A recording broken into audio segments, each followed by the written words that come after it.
he was once asked by the Caliph Al-Mansur, where did you get your knowledge?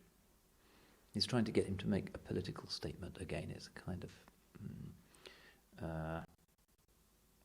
leading question.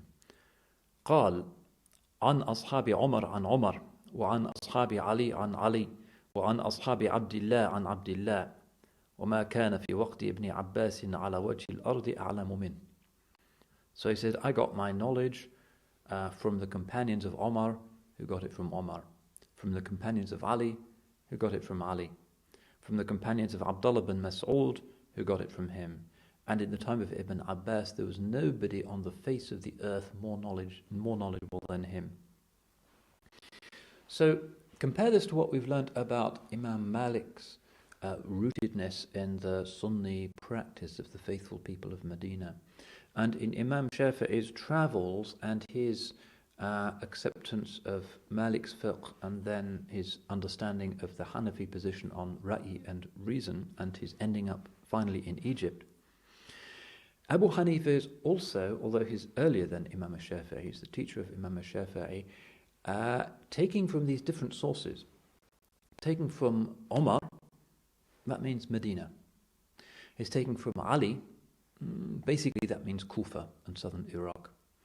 He's taking from Abdullah bin Mas'ud, also from Iraq, also Ibn Abbas and the tradition of Mecca. So all of the great early tendencies of fiqh, Abu Hanifa has studied.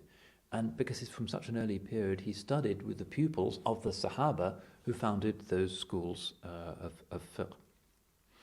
But Ibn Mas'ud and Ibn Abbas in particular were well known as advocates of intuitive or rationalizing approaches to law.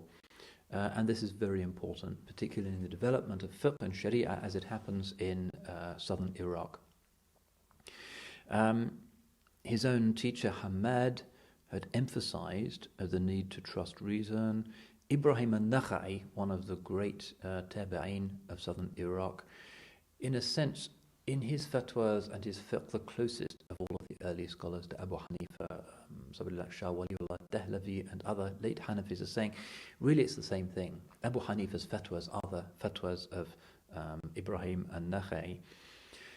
Spends time in Mecca as well and takes from Ata, who is the great disciple of Ibn Abbas, and so on. But what's more interesting, as well as these sources, he's taking from the partisans, the political party of Ali. So he studies with Zayd ibn Ali Zayn al-Abidin, one of the great Imams of the Ahl al-Bayt, and studies with him for 2 years, and also with his brother Muhammad al-Baqir. And important to understand this, because to us it might seem strange. Why is he going to the Shia to study? In that period, those words didn't mean what they meant later on. Those Imams were respected by all of the Sunnis and were part of the family of Ahl Sunnah wal Jama'ah. The later ideas of infallible Imams and knowledge of hidden things were not present. The idea that miracles could only come through the Ahl al-Bayt, that true rulership could only come through the Ahl al-Bayt of a particular line, that did not exist for these people. If it had, Abu Hanifa, staunch for truth, would not have associated with those people. But he did, and he studied with them. Those people were part of the scholarly establishment of the time. And Imam al-Baqir was known for although he supported the claims of the Ahl al-Bayt, لا يذكر الخلفاء الثلاثة بسوء. Never would he mention any of the 3 first caliphs in a negative way. Once an Iraqi fanatic came and criticized them in his presence, and he became angry, and he cited all of the verses of the Quran, one after the other, that are in praise of the first 3 Khalifas.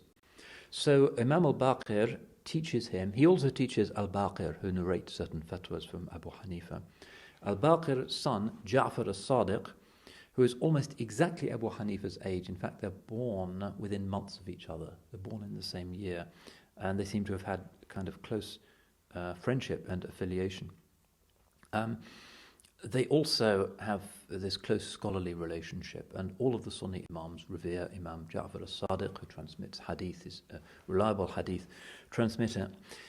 And this as it were, cosmopolitan approach of Abu Hanifa. He's interested in knowledge, fiqh, fatwa, what's usable, hadith, and he visits people of different political persuasions.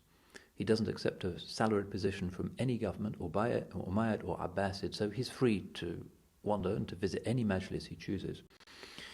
Al-Mansur once famously sends Abu Hanifa to Imam Ja'far al-Sadiq, who he really doesn't like, even though Imam Ja'far is not involved in any kind of revolutionary insurrection or insurgency.